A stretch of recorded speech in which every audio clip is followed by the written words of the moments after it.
So then it's finished here at the Stadium of Light. Sunderland 1, Fulham 3. At half-time, no one saw a second half like that. Frustrating one to take as well from a fan point of view, but the lads have got to pick themselves up and go again. It's a busy week next week, Danny, but what were your thoughts on the game overall?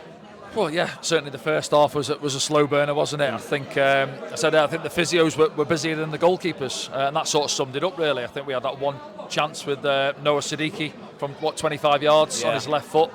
Fulham got into one or two good positions, but the final ball was letting them down in the first half, and then obviously you've got the injuries to take into it as well. But stop-start, wasn't it? No real flow to that first half. So to get in at 0-0 at half time, I think both sides would have been frustrated, and managers as well, and then setting off the game obviously came to life. Not ideal to lose two players in the first half to injury. Nordy McQuailey first going down, and then we lost Jocelyn Tarby as well, didn't we? Both to injuries. Don't know what the contact was. It was definitely contact injury for Jocelyn. Not sure what happened to Nordy. Did you see anything? No, I think he went down, didn't he? Then he got back up, tried to carry on, and then he was down again. He was frustrated. He was punching the floor. Obviously, he had to make way. Gertrude coming on for him, and obviously Jocelyn on his debut as well. Certainly his debut. He came on last week at Oxford, of course, but he had a few moments. Brought the ball down well, a couple of turns and whatnot, but.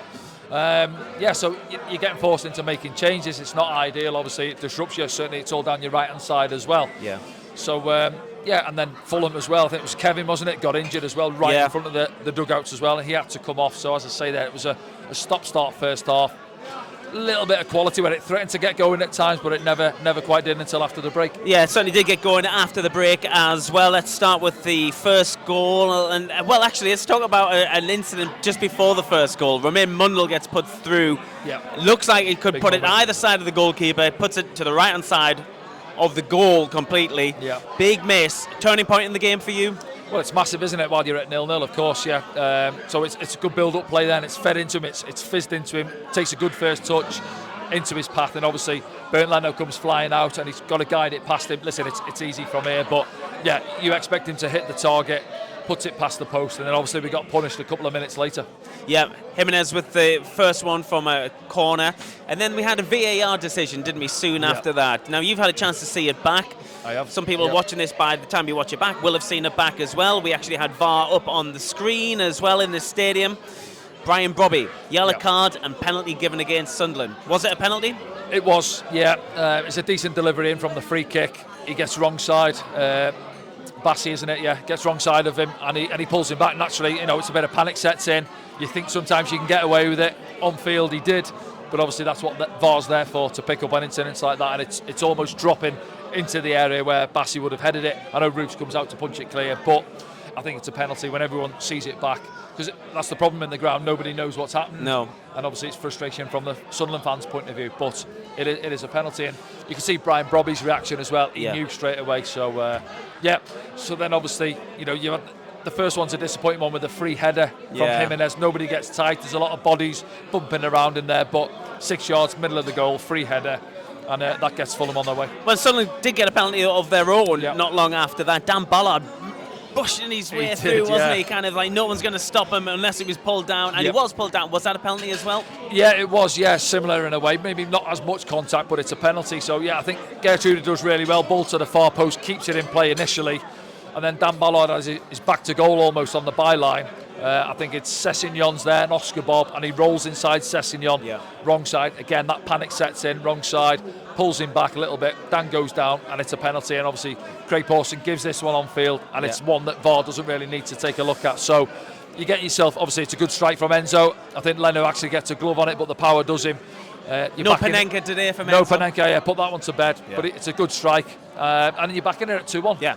And then you're looking at Sunderland then he makes changes. Big changes. Top end of the pitch. Granit Xhaka comes on as well. Xhaka coming on, Isidore. And then you're looking at one or two little moments. Couldn't quite drop for us in the box. Yeah. But albeit then it drops to Angula. We work it quite well. I think Brian Brobby, lovely weight on the pass into his path. Did the keeper get his fingers on that? Yeah, I've seen it. We didn't get a corner for that either. Didn't get the corner, no. But what I would say is, and again, it's easy when you're watching it, but a firm side foot either side of Bernd Leno. Yep. Was he 12 yards out? If he has it back there, pass it into the bottom corner. And then so it's two big opportunities what we haven't taken.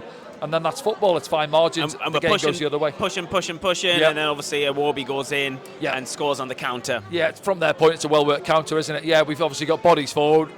We're trying to put the ball in the box for a few. Sunderland fans seconds. will be frustrated about that because today we didn't put the ball through the final third. We didn't take a shot. I think we only had 2 shots on target all game. Yeah, but those big ones as well, yeah. And it comes from that, doesn't it? It does. I think it's Noah passing Siddiqui eventually. We're trying to work it down the left-hand side, and there's a couple of chances where we could have put, I think Enzo's out there as well, maybe. Eventually, Siddiqui puts the ball in, they head it clear, and then they break with 3 or 4 bodies. We're running back towards goal. I think Harry Wilson carries the ball well up the pitch. Trey's trying to get back to him, and then he just feeds a lovely weighted pass into Alex Iwobi. Robin Roofs comes flying out, and he just dinks it over him into that far corner. So from their point of view, a well-worked goal.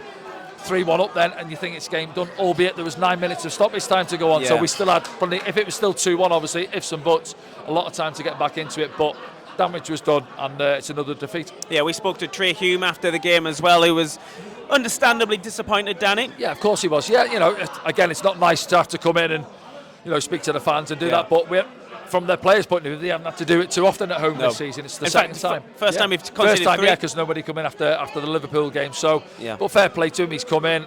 He obviously pointed out what the points we made. Ifs and buts, and if Romain took that one away, the game pans out differently. Big week next week. We got Bournemouth away on Saturday, lunchtime kickoff. Look out for that one. Don't get caught out by the early kickoff. Then we've got Leeds as well midweek, and then FA Cup as well. So it's a big week, and 3 away games on the bounce. The good way to bounce back from a disappointing defeat is to play football, isn't it? Well, of course it is, yeah. And you feel like it's a long wait now. There's no midweek game, of course, but then the lads have got a long journey, as you say, down to Bournemouth. So lick our wounds, get back on it. It'll be flat in the changing rooms at this moment in time, but they've got to get back on it. And then hopefully they can turn the away form round as well now, because our results have been good here this season. We've been at it, and obviously it's back-to-back defeats now with the Liverpool game as well. But you've got to go and put it right on the road. Listen, Bournemouth on their day, certainly at home, are a good side at this level. They cause problems for teams. It's narrow, compact ground down there. And then obviously a good encounter away at Ellen Road.